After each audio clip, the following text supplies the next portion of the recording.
Welcome to the Raising Confident Girls podcast, your guide to raising strong, confident daughters.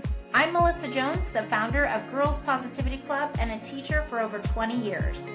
In a world where girls often feel overwhelmed, anxious, and confused, this podcast is your go-to space. As caregivers, we navigate challenges together. I founded Girls Positivity Club to provide a place where you belong and get the tools to face today's hurdles. Consider this your regular check-in with a trusted friend, offering insights and practical tips for meaningful conversations. I'm here to help you feel confident on this journey of raising a generation of empowered girls. Let's dive in and raise those confident girls together. Hey everybody, it's Melissa and welcome back to Raising Confident Girls. I want to start with a moment that can feel confusing and honestly a little frustrating as a parent or caregiver of a girl. Your daughter says something like, I'm just not good at anything, or she's better than me, or I'm not as pretty as her. And sometimes it's not even that direct. It sounds like, I don't want to try, or what's the point? Or she shrugs and says, I don't care. But you can tell something underneath that didn't feel good. And it might have come from something small that day, but it stayed with her. Maybe it's after she tried something and it didn't go the way she wanted.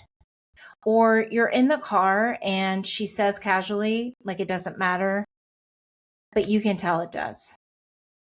And when you hear it, your reaction is almost immediate. Because you're thinking, how does she not see what I see? Because you can list right away her strengths, her personality, her kindness, the way she shows up in the world. And yet she doesn't seem to see it in the same way. And now you're in that moment of, do I build her up? Do I correct it? Do I tell her all the good things about her? Because you just want her to feel confident and to love herself. That's what we're going to talk about today. The first thing that I want you to know is that she's not looking at herself. She's comparing when she says things like this.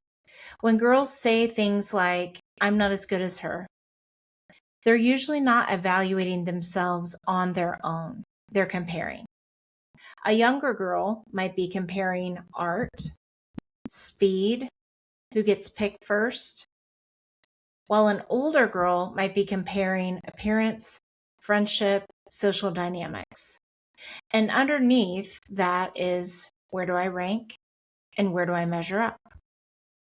And what parents do often say is, don't compare yourself. You're amazing too. And that's not wrong. But the comparison is still happening internally. So instead of trying to stop it, we can name it. You can say, it sounds like you're comparing yourself right now. Pause, then say, that can make anyone feel like they're not enough. That helps her feel understood without feeling corrected. And when that comparison starts, this is what tends to happen next. She's focusing on what she's not what she is. When confidence dips, her attention narrows. She starts to focus on what she can't do, what she's not good at, what she doesn't have. And whether she's younger, noticing who gets picked, or older, noticing who gets attention, it lands the same way. She's better than me really means I can see what she has and I don't see that in myself. And this is where parents often try to counter it quickly. You're good at many things. You have so many strengths. But that doesn't always land. So instead, we help her notice. You can say, what's something you feel even a little bit proud of today or lately? And sometimes she'll say, nothing. And that can feel like a dead end, but it's not. You can gently stay there and say, okay, What's something you've done recently that felt even a tiny bit good? Because confidence doesn't start with something big. It starts with noticing something small. And this is where parents usually step in. This is where we all, as parents, try to build confidence, but it doesn't stick. This third part can feel very frustrating because you're saying all the right things.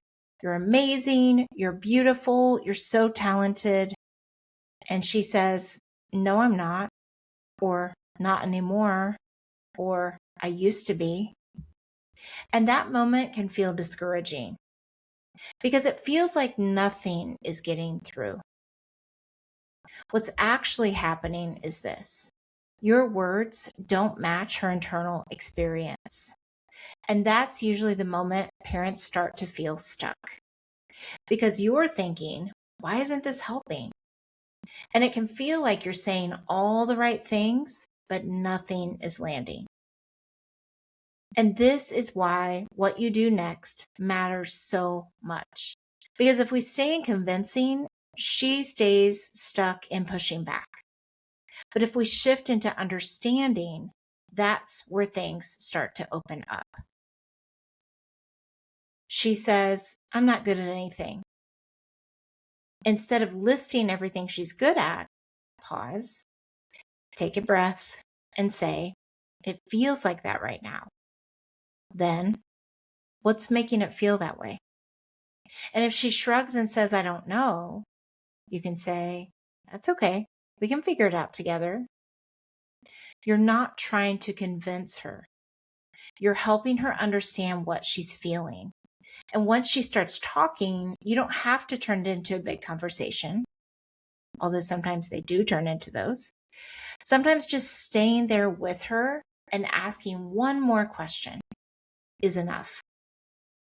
And once she shares a little more, then this is where you can gently help her shift what she's focusing on. Not by correcting her, but by helping her see the moment more clearly.